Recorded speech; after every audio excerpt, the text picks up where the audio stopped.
আসসালামু আলাইকুম lovely viewers, welcome back to my channel Marina's cooking show. আশা করছি সবাই সুস্থ আছেন। আজকে আপনাদেরকে ঝটপট একটি রেসিপি তৈরি করে দেখাবো, আর সেটা হলো ডিম ভুনা।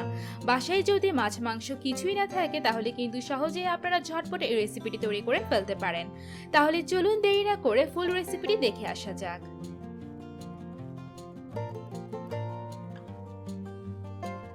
আজকে ডিম ভুনা তৈরি করার জন্য 5টা ডিম আমি ভালোভাবে সিদ্ধ করে নিয়েছি।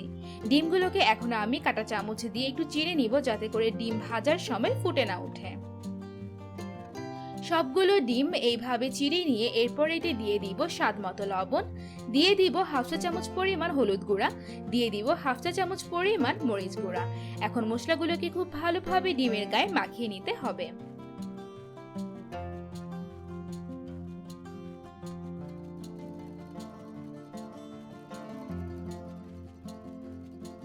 এরপর চুলায় একটা পাত্রে দিয়ে দিব 1 চা চামচ পরিমাণ ঘি। ঘি ভালোভাবে গরম হয়ে আসলে এবার একে একে সবগুলো ডিম এই ঘিতে ছেড়ে দিতে হবে। এখন ভালোভাবে ডিমগুলোকে এই ঘিয়ের মধ্যে ভেজে নিতে হবে।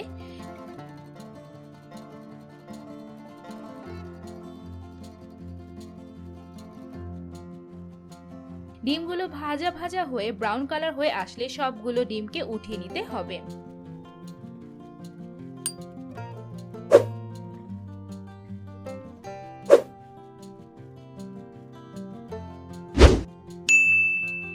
যে পাত্রে ডিম ভেজে নিয়েছিলাম সেই পাত্রে এখন দিয়ে দিব 1.5 টেবিল চামচ পরিমাণ তেল। তেল গরম হয়ে আসলে এরপরে দিয়ে দিব 1/4 কাপ পরিমাণ পেঁয়াজ কুচি।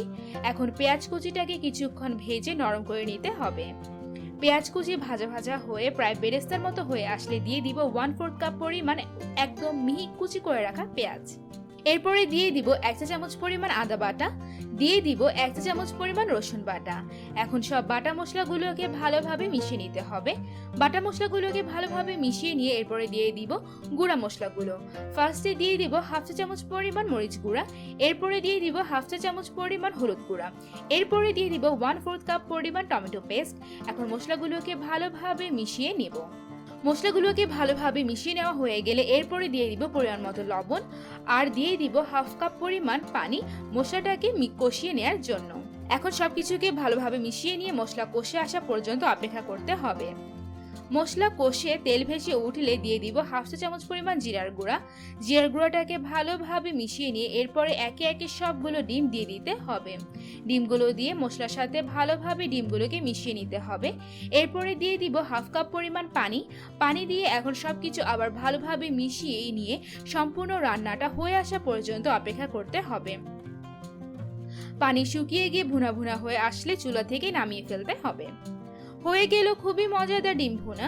মাংস অথবা মাছ খেতে খেতে যদি বোর হয়ে যান তাহলে এখন আপনারা খুব সহজে এই ডিম ভুনা তৈরি করে কিন্তু 1 প্লেট ভাত খেয়ে ফেলতে পারেন। প্লেন পোলাও অথবা গরম ভাত অথবা খিচুড়ির সাথে কিন্তু এই ডিম ভুনা খেতে দারুণ লাগবে। আশা করছি আজকের এই রেসিপিটি আপনাদের ভালো লেগেছে, আর আমার এই রেসিপিটি যদি আপনাদের ভালো লেগে থাকে তাহলে বাসায় অবশ্যই ট্রাই করবেন। আর যদি আমার এই রেসিপিটি আপনারা বাসায় ট্রাই করে থাকেন তাহলে আমাকে পিকচার পাঠাতে কিন্তু একদম ভুলবেন না। ডেসক্রিপশন বক্সে আমার পেজ এবং গ্রুপে লিংক দেওয়া আছে।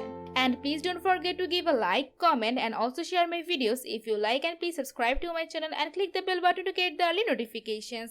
Thank you for watching.